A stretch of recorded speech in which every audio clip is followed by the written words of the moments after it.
Hey retro gamers, today on Smashing Bricks, Mario gives a teary-eyed Bowser a comforting pat on the back in Super Mario RPG.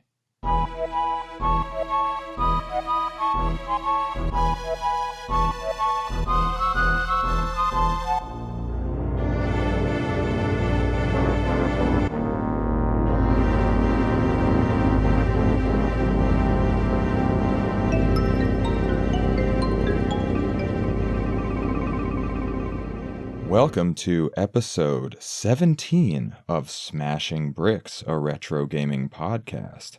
My name is Eddie Inzauto, and today I am joined by a blast from the past, one of the original Gamer Node Show podcasteers, my friend and freelancer extraordinaire, published on over 40 different gaming outlets, from GameSpot to Game Informer, IGN, MMORPG, and even on his own gaming podcast, Cheesesteaks and Controllers.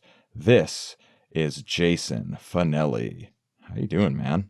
I am wonderful. I get to talk with an old pal about one of my favorite old games, and especially with recent news, my enthusiasm for this game is at a fever pitch. I have been looking forward to this for quite some time. And just to be, clear here, I will support you in this. I know you mentioned it on Instagram. We have been talking about this podcast for a very long time, this episode. We had no idea. It's so true. That Nintendo Direct was going to spring this remake on us. So I don't want to hear any guff that we put this together real quick in a couple of weeks. It has been months we've been trying to get this together. It just happened to work out that way. And I love that it did. Let's be real. I mean, you didn't know that my uncle works at Nintendo? Yeah, mine does too. Everyone's uncle. There's a lot of uncles at Nintendo. They only hire uncles. That's it. That's it. No aunts. No, if you're just a dad and you don't have any nieces or nephews, get out. It's funny, with this podcast, you were basically the first person who I wanted to have on with me. And when I asked you what game, you were like, Super Mario RPG. And I was like, okay, we're going to have to delay that one because RPGs are long. Yeah, they are. I've been doing a lot of much faster games, and this will be the largest game as far as time and scope that we've covered on this show. Wow. So that's where we're going. And we'll talk about the game in just a second, but something I started last episode, we're going to run through a quick get to know you section with my guest, Jason Fanelli. I'm going to ask you a few questions. First, this is going to be rapid fire, so just give me your answers as they come from your gut. First one, Super Nintendo versus Sega Genesis. Super Nintendo. Okay. PlayStation versus N64. PlayStation. Okay. PC versus console. Console. Like, not even a question. No offense, PC gamers. It's just I didn't have a gaming I didn't have a gaming PC till I built one in 2020 as my pandemic project. So I have a lot of catching up to do. Okay. Here's a weird one. Xbox versus Dreamcast. Oh, that's tough. That is weird. Xbox. I'm a little nostalgic for Xbox today, considering they announced they're sunsetting the name Xbox Live. In September, they're making Xbox Live Gold Xbox Game Pass Core. So as of September 14th, Xbox Live and Xbox Live Gold branding will no longer exist. 21 years after it was announced. So, still Xbox something though. Sure. There's no Dreamcast anything left. No, but Dreamcast in my mind holds the distinction of being the only console I've ever imported a game for. So that's kind of special to me as well. That game being Capcom versus SNK 2 only came out for Dreamcast in Japan. I would lean Xbox just because I played it for longer, but Dreamcast is definitely a special one. Okay. Favorite console generation? Ooh, baby, that's a tough one. Oh, let's go with probably 64 PlayStation. just because Okay. a lot of the games that have formed my love of games now come from that era. Between Final Fantasy 7, 8, and 9, Metal Gear Solid, all those games, Mario 64, first Super Smash Brothers. I'd have to pick that. I started with Super Nintendo and Genesis in earnest. I mean, NES I started with, but in earnest, Super Nintendo, Genesis, but PlayStation 64 cemented it, I would say. Got it. So that's, I think, the 5th generation and the beginning of 3D. Yes. You have a favorite genre? Fighting. I knew that. How about favorite developer or publisher? Or both? That's tough too. That depends on the day. I think if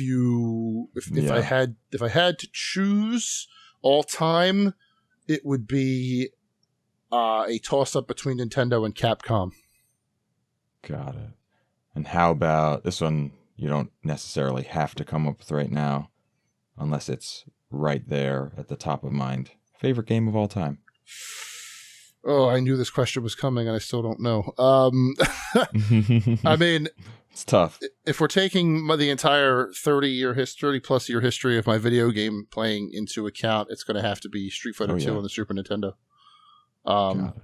Which we just covered 2 episodes ago. Yeah, I mean that's the one that, you know, if I don't play that game as a kid, I don't know if I stick with it. I played so many hours into that cartridge that's still hanging around this basement somewhere. I gotta find it. I played it for hours. Versus mode by myself with 2 controllers, just practicing one controller. What?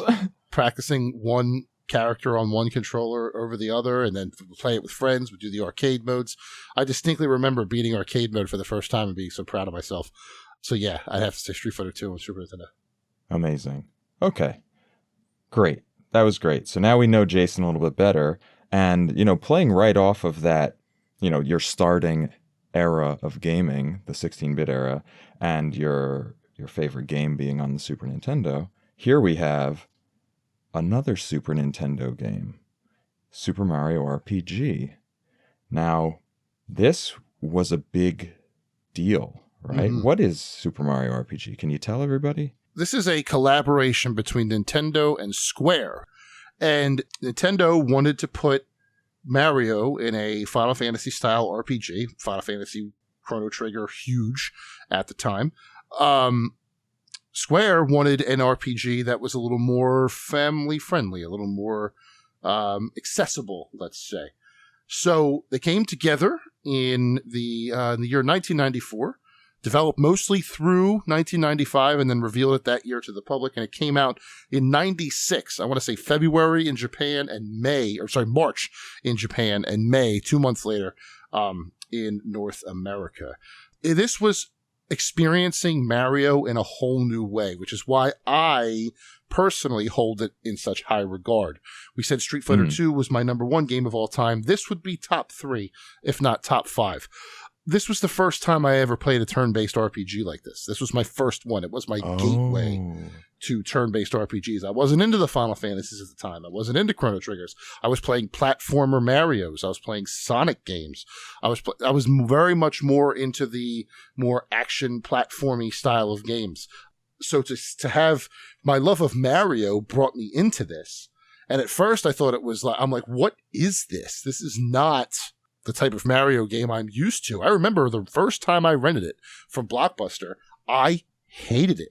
I could not figure it out. I didn't know what the heck I was doing. It was not a Mario game. I was very mad. I felt like a wasted rental, which back in the day, if you wasted a rental at Blockbuster, it ruined your entire school week, right? Yeah. So this weekend sucked. Yeah, exactly. I had a friend in Catholic school at the time where I was lamenting this game, and he's like, "What are you talking about?" And I'm like, "I just could not. I didn't like it. You know, it wasn't my kind of game." And he goes, "No. I have it. You need to come over and for to hang out. I need to show you what this game really is."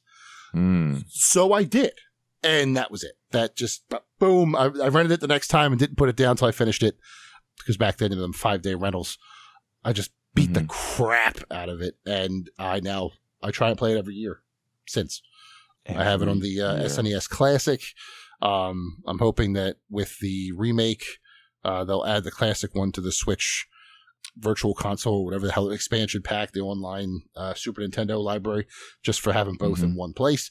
But yeah, I fell in love with it after that. And then once I finally appreciated it for what it was, all bets were off. And again, like I said, without this, I don't play Final Fantasy. I don't play games like that. I think I stick with my fighting games and my platformers and all that. This was like a whole new world for me. Wow. You are literally the exact type of gamer they were seeking to attract. Like, your whole story was just exactly their business plan for this game.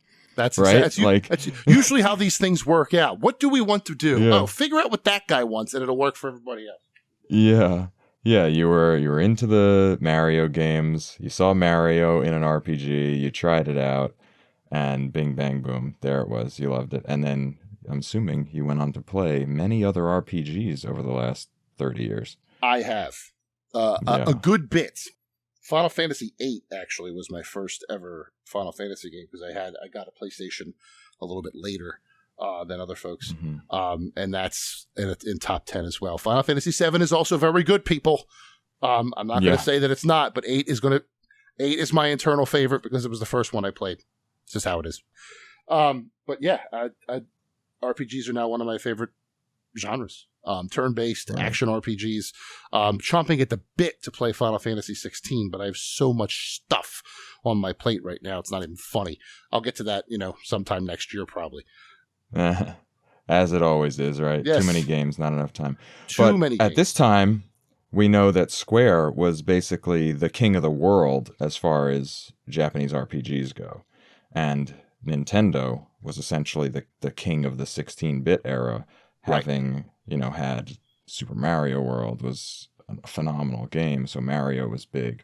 RPGs were big. The combination was essentially unheard of at this point, right? You have Shigeru Miyamoto producing a game developed by Square. What?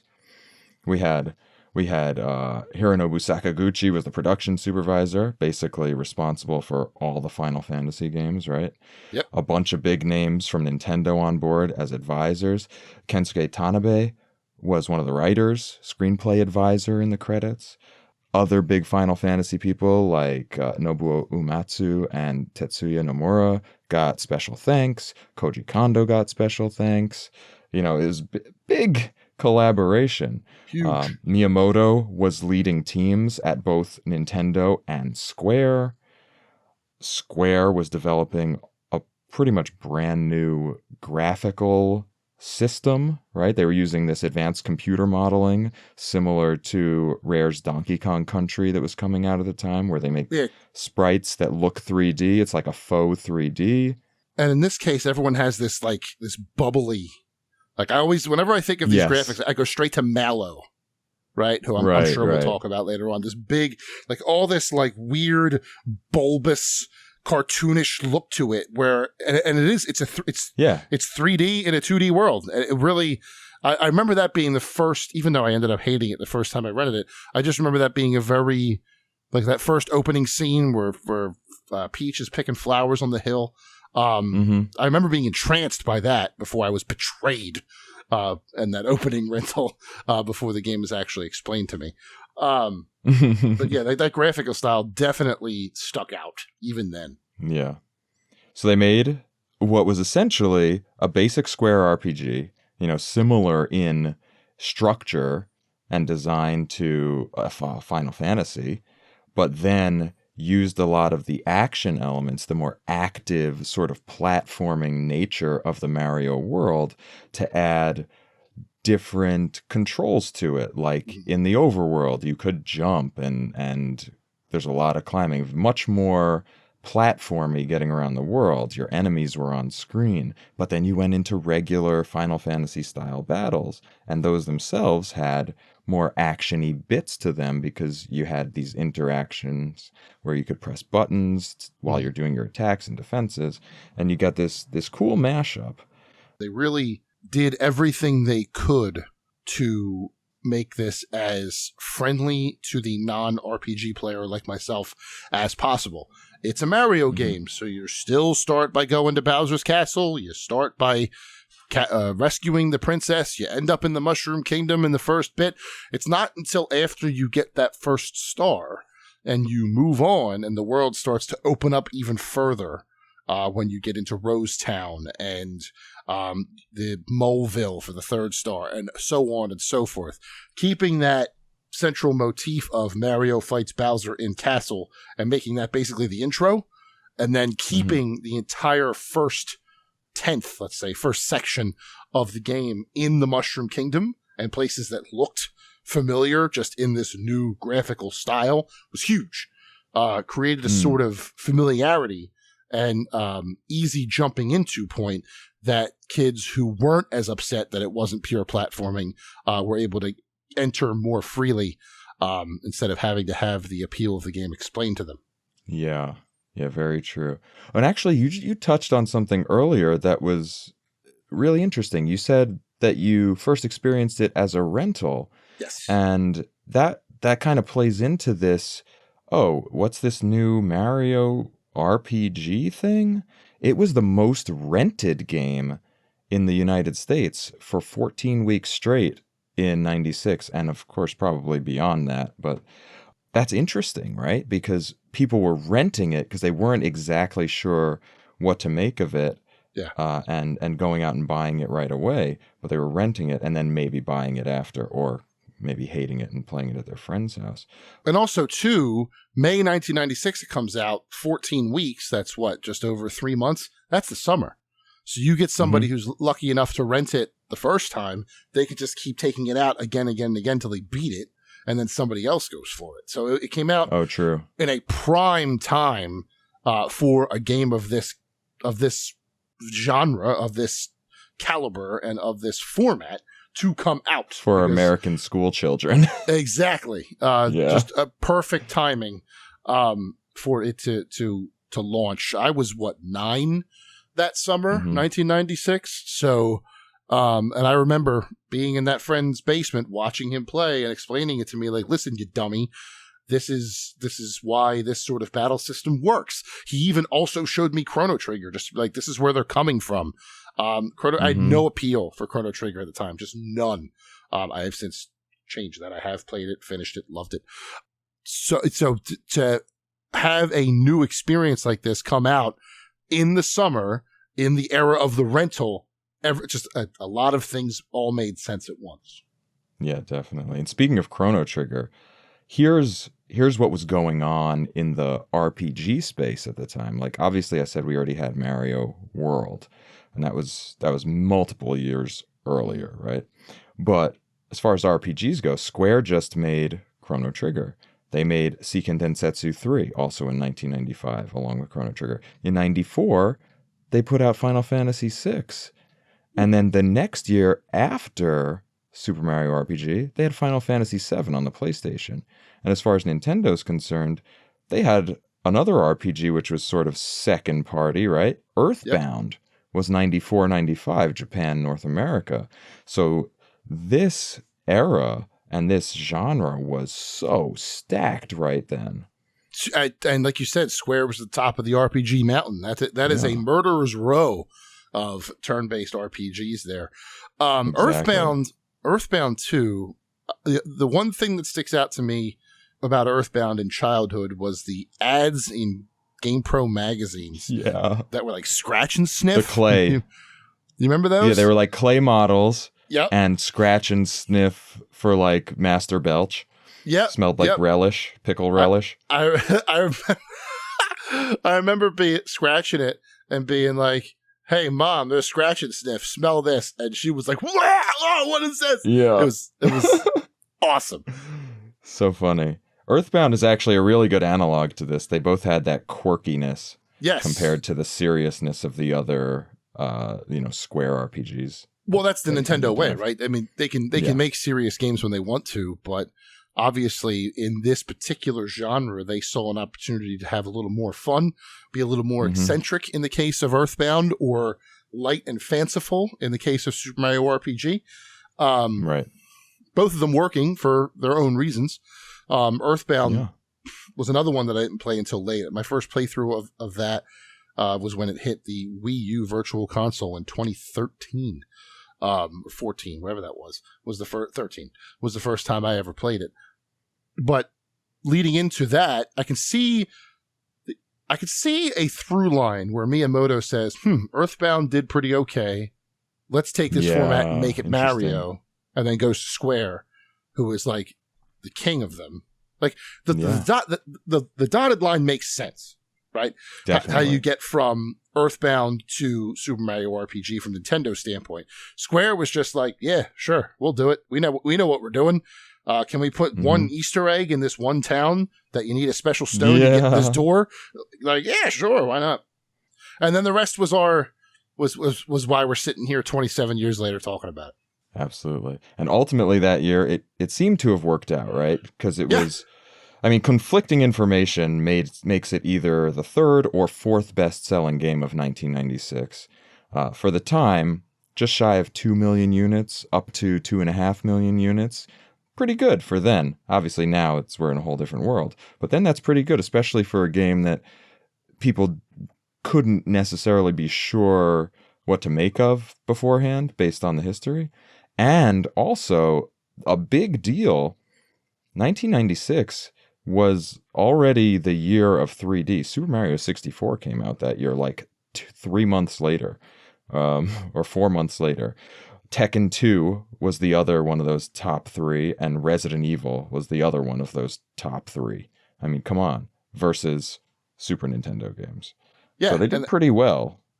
And like you said, a Super Nintendo game stacking up to those 3 titles on brand new consoles. One of them a launch title.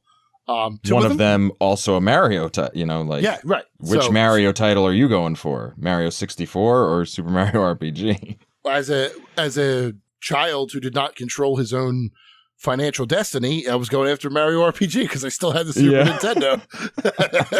That's and yeah, there you go. God, what a great time! What a great time! And yes, definitely. Oh man, it's one of my favorite times. I said it recently that was one of my favorite times in gaming history. But as for this game, critically lauded as well. It's getting all these 9s out of 10s, Eurogamer perfect 5 out of 5 from GamePro. We get an A rating from 1UP, 9.5 IGN, Game Informer 9.25, Famitsu 32 out of 40. The list goes on. So critics loved it. And it spawned not one, but 2 other series later on, starting 4 years later plus. We got the Paper Mario series from Intelligent Systems, which was 6 games-ish, and the Mario and Luigi series from Alpha Dream, which was 5 games-ish. The first Paper Mario was even called Super Mario RPG 2, planned for the 64DD, ultimately fated to fail, and then they changed their course and released it for the Nintendo 64, changed the name. And the directors of Super Mario RPG, Chihiro Fujioka and Yoshihiko Meikawa, as well as the executive producer and Square president, Tetsuya Mizuno, went on to form Alpha Dream, making the Mario and Luigi series. So it was a really important point in history.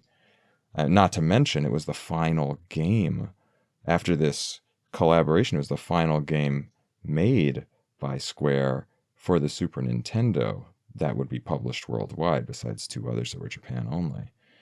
Right. Square decided to go over to the PlayStation and the cheap and easy to produce CD-ROMs versus the expensive and restrictive cartridges, as well as having all this capacity on the CD-ROM. And allegedly Nintendo said, you know what, never come back. Fine, we don't want you. Because Nintendo had famously just double-crossed Sony on the PlayStation. But that's another story. But that's where Square and Nintendo parted ways after this beautiful collaboration. What a difference a year made, yeah? Well, I mean, dude, you go from this unique, brand new look at the most famous video game character in the world to vitriol and hatred and a new sense of corporate competition, because a move that Nintendo made ended up costing them Square Soft as well. Right. And right. it's amazing how much of an inflection point that is. It not only set Nintendo on its own path, it created PlayStation and that brand where it is today, Square.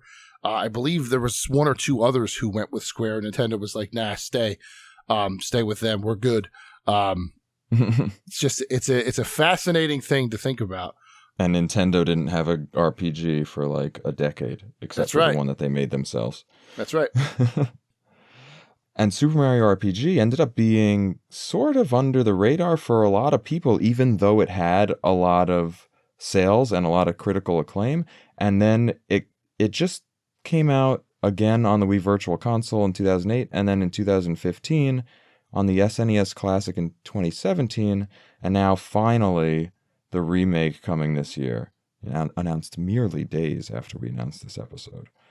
I still can't believe that game is real. I've watched that trailer more times than I care to admit. It just boggles my mind that after all this time, they got back together and are getting this done again. Mm-hmm. Very smart way to get this game back into the public eye. And maybe it'll lead to another one down the line, which I would be very much okay with, because I feel like even 27 years later, there is a lot more to this story that can be told, particularly in the original characters that we have not seen since. Sure, yeah. Speaking of which, let's move on from the history. You already said a lot about your personal history with the game. Was there anything else that you wanted to add to that about, what you recall from that time, or did you really cover it all? I mean, I have a memory. Like when I was a kid, we all go through a phase where like we're scared of the dark rooms of our house, right? Like like something about my basement in the house I grew up in just scared the crap out of me. When the light was off and you looked down there and nobody was down there, and you just heard all the weird house noises that normal houses make. At the time, the Super Nintendo, when I rented it and started really getting into this game, was in the basement. So the only time I could play it was alone in the basement. That scared the crap out of me. And this, like, just being forced to do that for, till 10, 30, 11 o'clock at night, sort of got me over that fear of being in the basement alone. Just because, if I could, my parents are right upstairs, nothing's going to happen to me. I could just sit here and play and everything's fine. So I kind of attribute that as you're growing up, you realize a dark room that you're not in is just a dark room. There's nothing hiding in there. At least there shouldn't be. So I got over my fear of the basement at that point, and then spent a lot more time down there, which was awesome, which was pretty cool. So yeah, I remember very distinctly, like 11 o'clock at night, playing Super Mario RPG on this little TV, in this little corner of the basement that was, where my games were at the time, and just being entranced, just being in my own little world, running through Bean Valley. God, what a summer that was! Holy crap! Wow. Thanks, Super Mario RPG. Thank you, Super Mario RPG. You cured my fear of my own house. Yeah, that's awesome. As for me, my primary memories of this game come from the pre-release coverage in Nintendo Power. The new graphics, especially, they had like large pictures of the different characters in this 3D rendered art style. And I remember thinking it seemed so cool and so different and very interesting. And although I had played RPGs before, and actually one of my favorite RPGs that nobody else in the world gives two diddly squats about, was on the Super Nintendo. And I played, NES RPGs like Dragon Warrior. But despite that, I still wasn't sure this was going to be for me, but I was excited about it.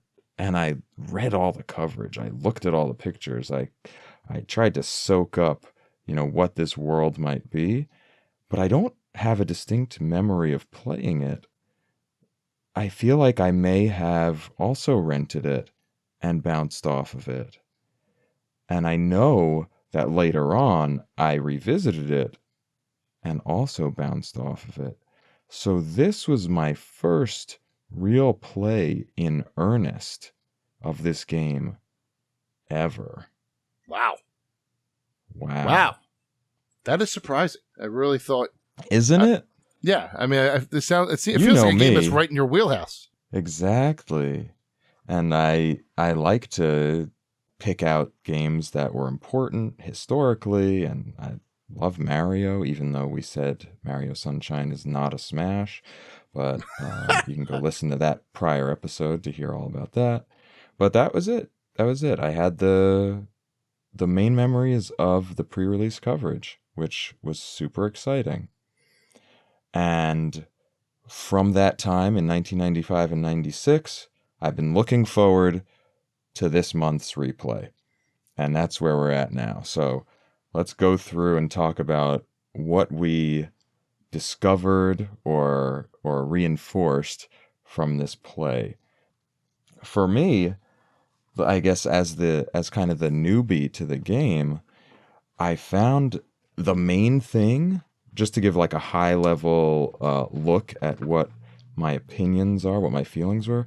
The main thing about this game that really stands out is the fact that it is a fully fleshed out Mario story that we really never had before. I mean, I've played at least 3 of the Paper Mario games and loved them all. I loved Paper Mario on Nintendo 64. I love Paper Mario and the Thousand Year Door, and I loved Super Paper Mario.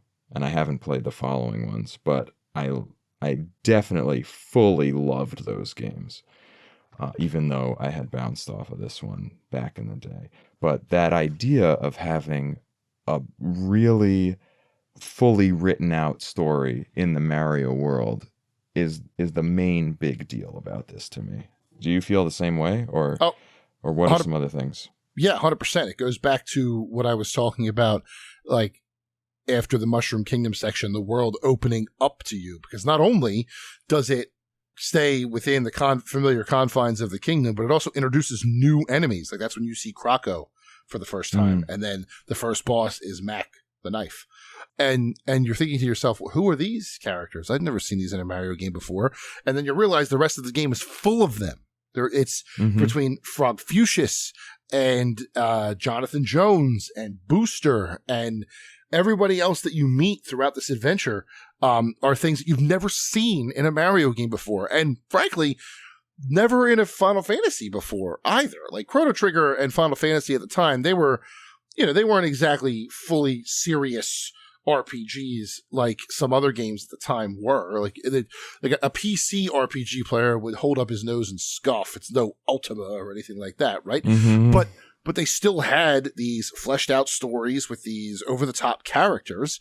And even compared to them, this was their pedigree, but wholly Mario. This was every single part of this was in, you could tell Mario first, RPG second. Even like I said, the characters who had never been part of the Mario universe before, like Moleville, all the moles that are in there, they look like a version of Monty Mole who had existed in Super Mario World. Not exactly the same, mind. These moles do look different, but they have the big claws and they're moles, so moles do exist in the Mario world. And then you move on to and even in towns that aren't the Mushroom Kingdom, like Rose Town and Seaside Town. Seaside Town, the name now eludes me all of a sudden. I think that's right. There's still mushrooms. Like there's still mushroom people just in these other towns. So you see this world that is growing with every new chapter, and you don't know when it's going to end. Because there's always something brand new, like, oh, what is this place that was never part of the Mushroom Kingdom before? You go to a town, Monstro Town, where everybody living there is reformed enemies. And you go there and you're like, I'm going to have to fight everybody in here. And they're all like, nah, dude, chill. We're tired of that life. We just want to live here in peace and be left alone. And there's this guy next door who won't shut the hell up, but you have to get a shiny stone to go beat him. But yeah, I loved this new approach to it. It opened my mind to how developers can add new layers to their games, right? Because I came from a primarily fighting game background, Street Fighter and, Clay Fighter for the for the deep cuts, Tekken and stuff like that, where my idea of iteration or building on the previous game was just new characters on the roster or different stages, but the same core mechanic. This was basically creating a brand new game and type of game out of an old school platformer that I've been playing since I was 3 years old. And it just with familiar elements though. Yeah, sure. Because like I said earlier, you have the same sort of jumping around the world, even though it's a little bit more three-dimensional. Yep. Then you go to an overworld that's similar to Super Mario Brothers 3, right? But then you get to these different worlds where you meet all these different people, or some of the same people who you already knew. Like we end up seeing where the Yoshis live, and we get to team up with Bowser for maybe it was the first time, I think. It was definitely one of, if not the first times, outside of like Mario Kart races. Yeah. Right. And then we get to see how all these characters interact with Mario, because he's famous. He's famous everywhere he goes. Like everyone's like, is that really Mario? You're the Mario.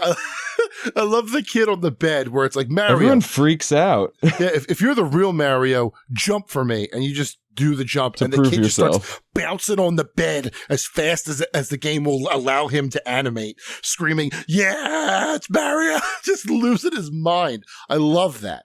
I love that everybody knows who he is. I think it does a great job of bringing the player in even more, because we know who he is.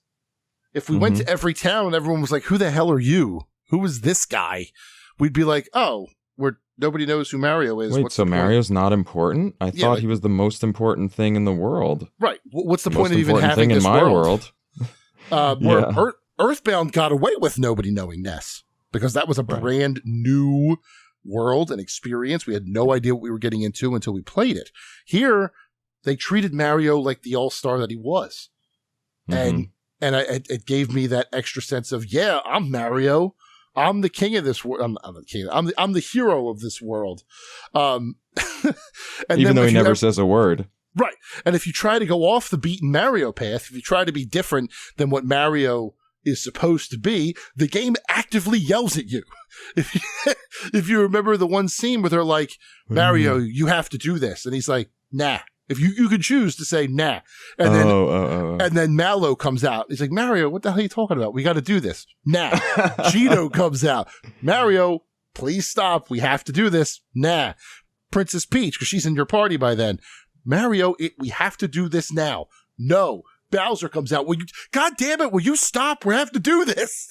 It just actively yells at you until you act like Mario should. I love that. I love it. The humor overall throughout this game is really excellent. Sometimes it's like laughably funny. Sometimes it's amusing, but at all times it's clever. And being that this was a Japanese game, the translation is excellent too. Yes, it is. Right? I love the idea of Booster. Just in general. Booster. Booster is... He's so hard to explain to someone who's never played this. He's like Wario. Yeah, but he's like Mario, but he's the guy you see at the convenience store eating a sandwich off the trash can, as opposed to Mario. Yeah. I love his tower too, because you go into the tower and it's all this like real sophisticated music with these high strings, and everything seems so posh. And it's got all the pictures of it's got all the pictures of his ancestors on the wall. One of them is a picture of him, but it's really him behind the frame. Like, what are you doing? Why do you have to do that? That's like your first instance of, wow, this guy, he might not be a villain. He might just be an idiot. And then you go in the one door where the dungeon part starts, and suddenly the music completely changes to this like rip roaring, like, and it gets all like grimy and gravelly, and you're fighting through all these enemies, and then you finally get to him, like up to his penthouse or whatever, and you have to hide behind the curtains to evade him and his sniffets. Oh, brilliant. The whole part is brilliant. And all he wants is a wife. And of course, that's where Princess Peach falls out of the sky after the tutorial level, and the sword hits the castle. And he's like, well, guess my prayers were answered. Thanks, Star Road. Off to Marrymore we go. And you do the whole hill thing. I love that whole sequence. And then inside the chapel, talking about, like, he basically beats a boss for you by eating the cake. Oh man, it's so good. I actually felt like that was kind of a turning point in the game where, I don't know, I wrote this down as a question on my paper. I said, is the back half of the game a lot better? I feel like it is. I feel like it is too, and I think after Marrymore, because the next thing after Marrymore, if memory serves, is Seaside Town and the Sunken Ship. Yeah. And then you come Sunken back up. Ship is dope. You come back up and fight Eurydice. I think, for me as a kid, Eurydice was the turning point. The giant spear boss that was in the trailer, for those who've never played this before.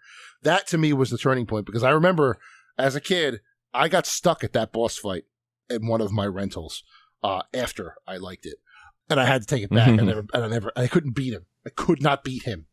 And I remember being so angry that I had to give it back and not be able to finish that part. I insisted that we rent it again just so I can finish this stinking game. That, to me, was the turning point, because I feel like that boss is where the difficulty got turned up a little bit. Because after you finish that, then you go to Barrel Volcano. You have to fight the dragon. And then you think you're done the dragon. And all of a sudden, the friggin' Wish.com Power Rangers show up. and you have to, the Axum Rangers, and you have to fight all them on their giant ship that they stole from Meta Knight and put a different head on, and then you end up Nimbus is before that, actually, so it's Nimbus, and all the part of it, right? Nimbus, clouds, Nimbus and then into the volcano. Yeah, with Valentina and Dodo. Dodo, who may be one of the best supporting characters in this game, and doesn't say a word. He just looks at the camera like, do you believe the crap that I have to put up with on a daily basis? Nimbus is a great part of the game. Yeah. Just so I would agree with you that the cake fight, Bunt and Strawberry, could be the inflection point, like after Marrymore. It feels like at that point the game's like, okay, now you know what to expect. We're going to throw some crazy nonsense at you. Which is a little unfortunate, because that's not super early in the game. It's halfway through. Like almost halfway through. Yeah. It's you figure the Star Road, which is just after Marrymore, where it's like you did all this stuff with Booster, so all you have to do is go through this quick maze-like level, and we'll just give you the 4th star. Right? You just find it on the ground. Yeah, I like that. I like discovering a star not after a battle too. I wanted to mention that. I feel like they did that. They didn't want to put a boss battle there because of all the crap you went through from Booster's Tower and Marrymore. So they kind of just gave you that star. And it's also it's the 4th star. So it's if there's 7 stars, 4 is the middle number. That is exactly the halfway point. You've done 3. This is your 4th. Off you go to the rest of the game. And that's where it picks up. And so as an aside, Star Hill, love that. At first feels like, the whole story we learn about the Star Road and the stars being stolen and wishes not being granted. That sounds like a play on Star Road of Super Mario World, where you go into that back area and go to all the star places. But then you get to Star Hill and you see the proto Super Mario Galaxy, like the star bits. Yep. And they're all wishes. It's nuts to play it for the first time now, having played the Galaxy games and seeing almost the same literal graphics for the stars in that area. I was like kind of shocked that had originated that long ago.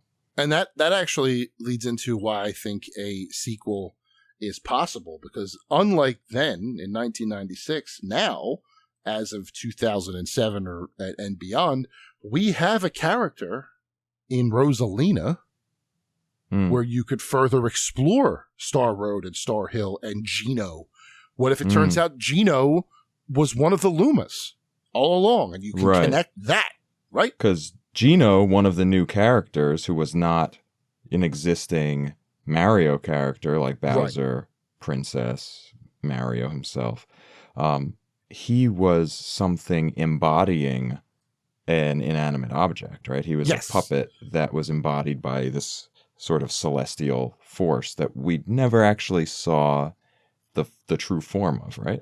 You just see a little star that bounces over all their heads. Exactly. His real name is heart symbol, music note, exclamation point, question mark. Great name. Great name.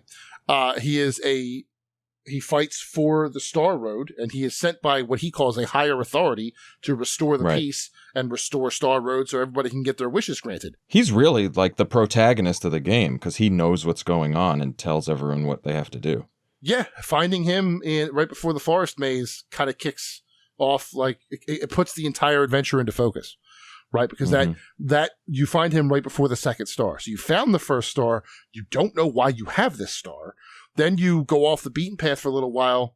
You find Frog Fuchsius. You go through Kero Sewers. You fight Belome, the weird four-eyed Egyptian dog-looking thing. And then very hungry guy. Yes, and then suddenly you're in Rosetown going to the forest. And he pulls the story into focus and tells you, hey, this is what's going on. This is what's happening.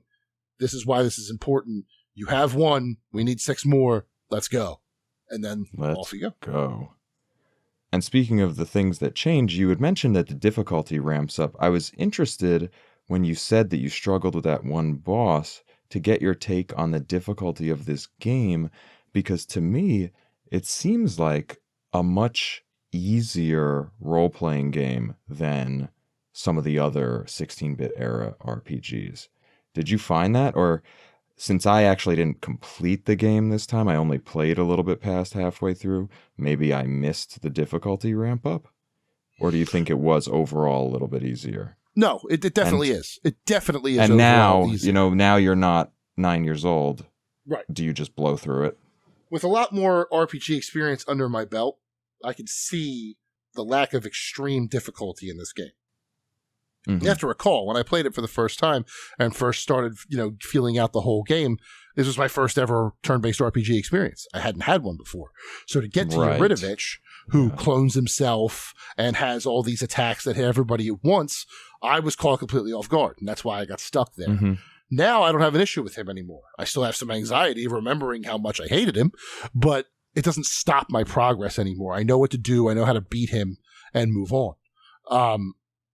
So at the time, it was hard for me, but I blame that on lack of experience. If you're going to hold it up next to the RPGs of the era, your Chrono Triggers, your Final Fantasy VIs, it is certainly not on the same difficulty curve as those games. But they can get away with that because, as I am a prime example of, it is a sufficient enough difficulty curve for those who are playing for the Mario and not for the RPG. Right. Now, along the same lines, how about the battle system? How do you feel about that? And it's interesting because this was your first turn-based RPG, so this set the precedent for you as opposed to coming from other ones. But how do you feel about it today? I would consider this a perfect jumping in point for the entire genre. Oh, okay. Because it takes long enough it can hold your hand long enough for you to understand what's going on. It explains the type of battle system very well through the little tutorials with Toad in the beginning. It allows you to figure out what sort of playstyle you want to use based on the party that you bring in. You can learn there are some things from Mario that apply well here, like timing, the special attacks in the battle system. If you're jumping with Mario, you have to press the button in time. If you're using the fire orb, you have to mash. And there's one where the Geno Beam, Geno Blast, his first special, you hold it down until it fully charges, and then you get the damage for it. So it gives you all these different ways to power up your attacks. It teaches you in real time as you're in your first couple of battles how all these things work. And all of those lessons can be applied to the greater genre. But if we're talking about like a recognizable character to get people into RPGs for the first time, turn-based specifically, this is the way to go. Okay. I'm sort of two minds about the battle system, which is sort of unfortunate. Intellectually, I think it's great. I like the idea of there being stuff to do while you play, like doing those timing games. I like how some, although not all, have feedback, that auditory feedback. Like when you get your timing right, it gives you a little jingle sort of in the background of the music. That Geno one with the stars, though, I was never sure if I was doing right because it didn't really tell you. You just had to figure it out by the damage. The stars wouldn't like stop; they just kind of reset, and I didn't quite get it. Maybe I'm missing something. But I even wrote in my notes here. At first, like in the early game, I was like in and out of battles so quickly, and then by the later parts, I was like, this is getting tedious.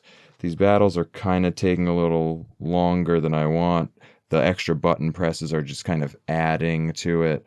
The sort of long animations make it drag a little bit, that sort of thing, which made me appreciate even more dodging the enemies that are on screen, because this is not a random encounter game. This is a game, again, like Earthbound or I guess Chrono Trigger does it also, right? Where you see the enemies on screen before getting into a fight, only if you touch them. This one adds something super cool, which is the stars you can pick up on the walking around map, and then you just kill the enemies and get all the experience. That's cool. And I really like how also you have 3 people in your party and you can rotate out. I think there's 5 total, right? And you can swap them in and out, so you only have 3 in each battle. Right. However, they all level up. Awesome. Which I also idea. love. Yeah, do not do the Final Fantasy X thing, which is actually one of my favorite RPGs of all time, where they only level if they're in the fight. But this one levels them up, so you don't have to worry about that. It's less to manage, also more accessible. Super cool.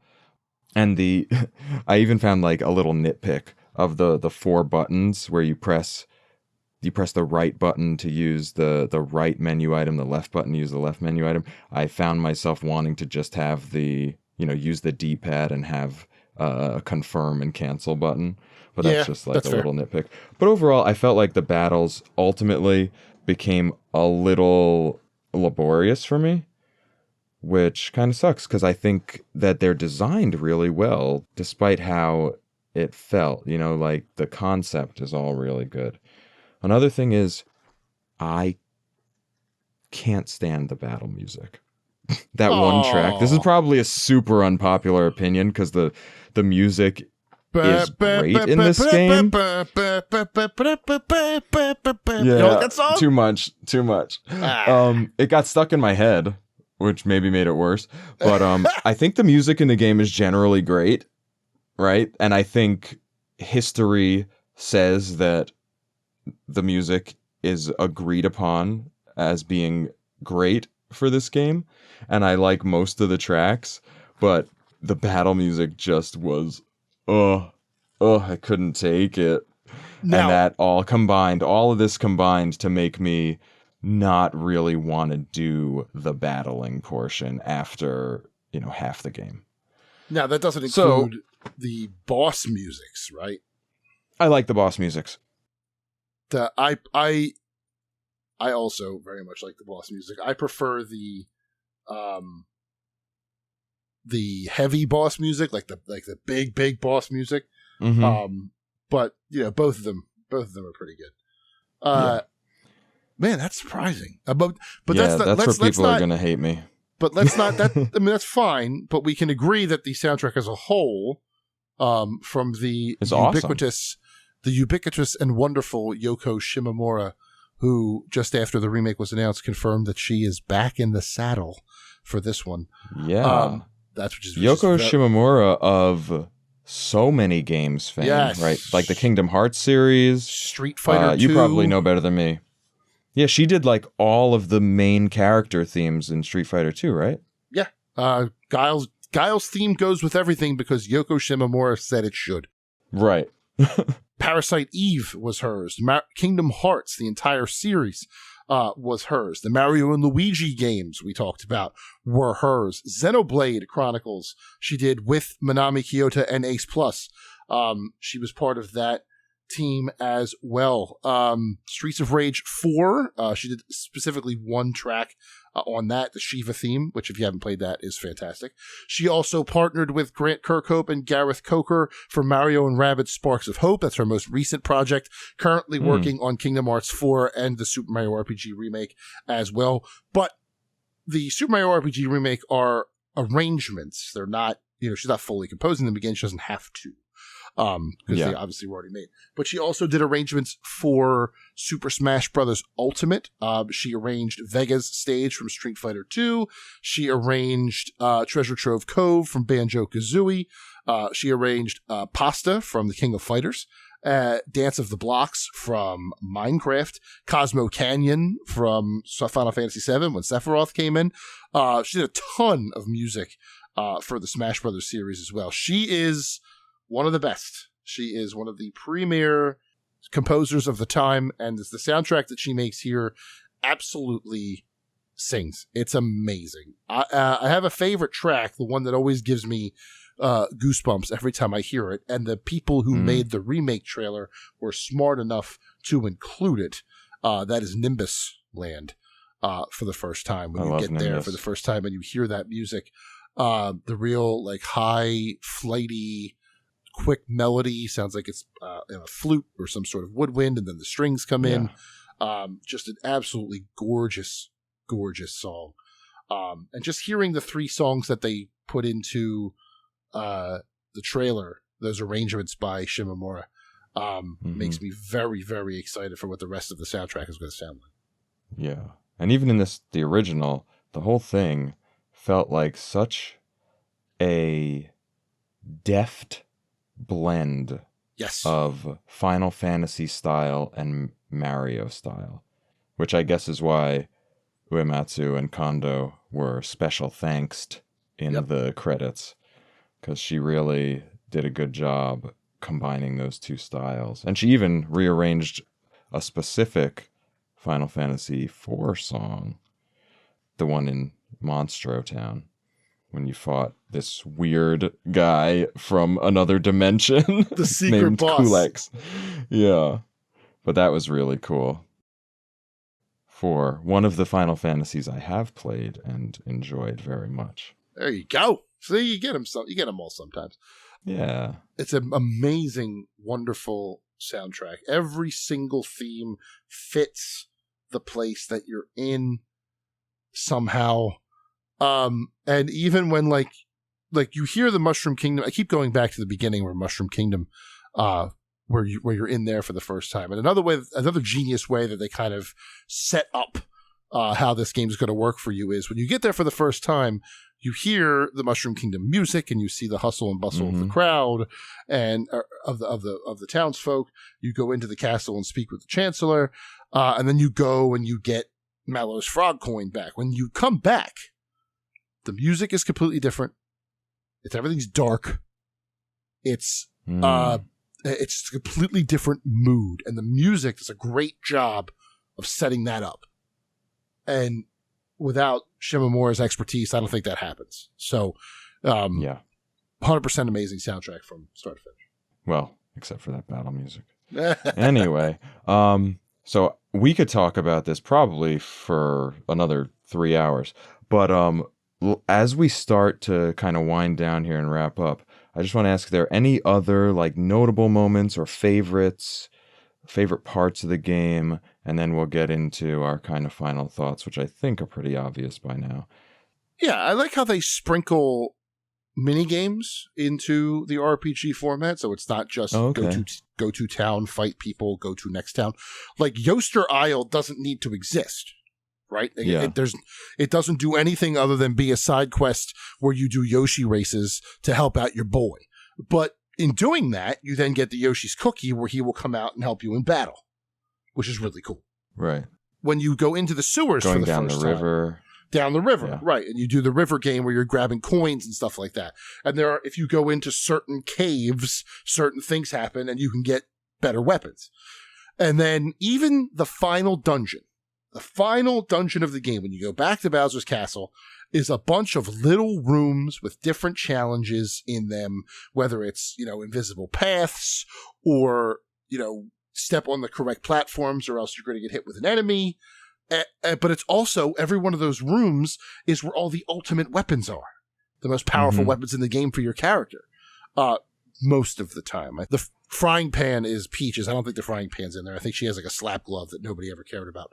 But like the drill claw's in there, which is huge. That's how I finished the game, basically.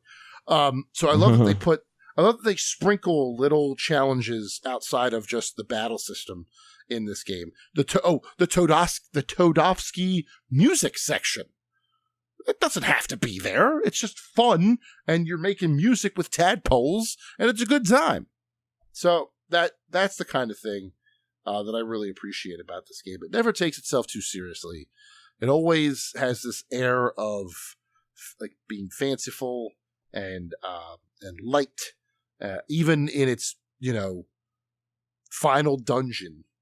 It takes a moment to mix things up for you. Maybe not as light and fanciful in the final dungeon, but the fact that it's not just a straight shot through a dungeon fighting enemies is pretty cool. Also, too, I love that the final boss is this like maniacal smith dude, and it's this whole like... Oh, you mean it's not the sword? No.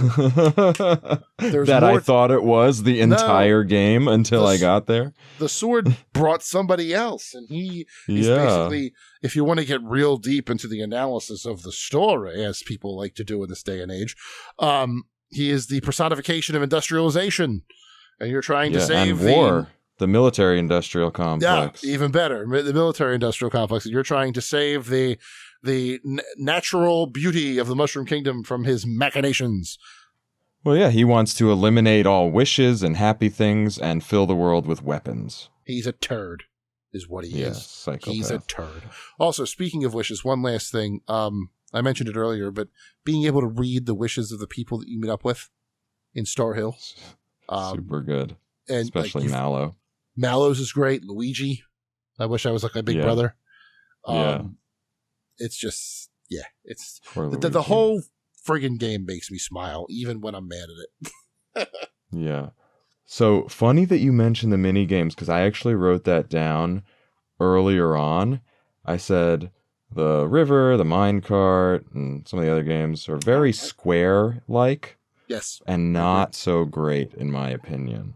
But then you also mentioned the Bowser's Castle ones, and there I was like, wow, these are super cool because some of them are puzzle based and not combat based. Yep. And I love puzzles and stuff. So I feel like it was a mixed bag for me, even though, you cite that as one of your favorite things. One more thing I wanted to say is I didn't love the forced fights sort of toward the end where you just have to fight a bunch of fights. Yeah. Which might be part of the design to make sure that you're ready for the end game. But I didn't love that, even though I did love the design of being able to dodge a lot of enemies throughout the game. And because of the overall difficulty, you couldn't really mess yourself up so much by dodging too many. And if you ever did, you just fight some people. Sure. What I think would be super cool, I was thinking about this in my little game designer brain, my fake game designer brain, was if there was this same sort of game where you just play kind of normal platformer style, but each time you kill a Goomba or whatever, you get a little XP, like 5 XP. It just like floats above their head. There's no turn-based battle system, but it's a platformer with RPG leveling. And, maybe it takes like multiple jumps to beat certain enemies later on. I think that would be fun. Kind of like River City Ransom is a fighting game, but with RPG elements. I think that would be cool. That would be a cool idea, but I don't think it'll ever happen. That would be. But I had nothing else besides that. Yeah, it's an interesting concept. I'm trying to figure out, has that ever happened before? I don't know. I'm not sure. Closest thing I can think of is River City Ransom. Yeah, but it's a fighter instead of a platformer. Honestly, I imagine that some folks have had the idea of a platformer RPG, but then they just turn it into a Metroidvania. Yeah. and just build it from there. That's true. It may not work when you get to like the nitty gritty of building it. Like the idea might work, but maybe it doesn't work in practice. But that's something that, comes out when you're actually a game designer and not just a bum with a microphone. So anyway, us as bums with microphones, at the end of every episode, we like to decide whether the game we just played was worth revisiting or worth playing for the first time. Whether we would call it a smash, like a smash hit, or more of a brick. So you have given it away the whole time, but I'm just going to quickly come back and say, Jason, what do you think about Super Mario RPG? Smash or brick? It's a smash. Damn it. What a surprise. What a shock coming out of left field here. No, it's. I hold this game in very high regard. I understand that it's not perfect. It has its flaws, and I know what they are. The difficulty level, having now played a bunch of RPGs, is not at the same level. And there are some moments, like you mentioned, the force fights towards the end of the game, that seem monotonous and kind of drag a little bit. But ultimately, the amount that this game makes me smile, the amount that it makes me laugh, the amount that it makes me feel like good inside as I'm playing it, it is a definite smash in my book, and it will always be a top fiver, or if not top threer, for me all time. So high. Nice. Okay, great. I expected that. As for me, I also expected it to be a smash. However, while playing it, I did waffle a little bit, sort of in the middle there, the early to mid game. I had some of those reservations about, is this actually fun to play? Ultimately, it did fall on the side of being fun to play, and especially on the strength of the story and the characters and the world that was fleshed out in the Mario universe. So I'm also going to call it a smash, and something that I'm happy I played and would suggest people play, and probably grab that new one coming out in November. Excellent. We win. So that's it. Super Mario RPG, our next smash on Smashing Bricks. Awesome. And that'll do it for today. Jason, thank you so much for being here. I sincerely hope that you will come on and do another game with me in the near or distant, or both, future. Maybe a shorter one next time. Yeah, maybe. I found that in my current life, playing an RPG can be rough. I'm sorry about that. But yeah, I fully expect to be back here talking about another classic game in the near future. Maybe one that I'm not as high on, and I'll have to replay. Maybe we'll talk about that. I don't know. I don't know what it's going to be, but yeah, I'll be back. But in the meantime, if you like what you hear and you want to come find me and my shenanigans at Big Man Fanelli on Twitter, so long as Twitter still exists, is where you can find me. Like I said, I'm writing at GameSpot and MMORPG primarily, but I've also moonlighted at Game Informer, IGN, 40 different outlets, over 40 different outlets in my 15 years of doing this, if you'd believe that. I also host my own podcast, Cheesesteaks and Controllers. Subscribe to it right now while you're listening to this on the platform of your choice. Please and thank you. My next episode will be 134, coming out Tuesday the 18th. We're recording this Monday night the 17th. So Tuesday the 18th will be episode 134, where I sit down for 50 minutes and talk to James Deegan and Zach Manco of Mega Cat Studios about WrestleQuest. It's a great conversation about their time at PAX East, what's coming up at San Diego Comic-Con for them, and just sort of design ideas and things like that about the game, where they have tried to WrestleFi the JRPG. Telling a story about Randy Muchacho Man Santos, a figurine in Toy World who wants to be the greatest wrestler of all time. And you run into characters like Jake the Snake Roberts and Diamond Dallas Page and the Road Warriors, Hawk and Animal, and all these other legendary wrestlers, as well as unique characters, original characters. There it is. In this massive world called Toy World. It's a lot of fun. I previewed it at MMORPG about 5 hours into the game, and I really dig it. So listen to that tomorrow after you're done listening to this, of course. Cheesesteaks and Controllers. There you Amazing. And that Right game sounds amazing. go. Right up your alley. That might be the next game that I play. August 8th it comes out. Okay. That's a good date. As for the next game that we play here on Smashing Bricks, that is a mystery to be revealed very soon on social media and in the Discord. And you can find all the links to all the social media platforms at linktr.ee/smashingbricks. Linktree/smashingbricks. That'll go to the Instagram, the YouTube, the Discord, the Patreon, etc., etc. And speaking of upcoming games again, the Smashing Bricks Retro Games list is linked in the description, show notes, and that has all of the games that I've come up with that I might want to play that you can write in to smashingbrickspodcast@gmail.com and suggest that I do play if one of those catches your eye. And you can also say, hey, you missed a game if it's not there. That's smashingbrickspodcast@gmail.com. Link to the SBRGL is in the description. As I mentioned, Smashing Bricks also now has a Discord server. You can submit your thoughts for future episodes.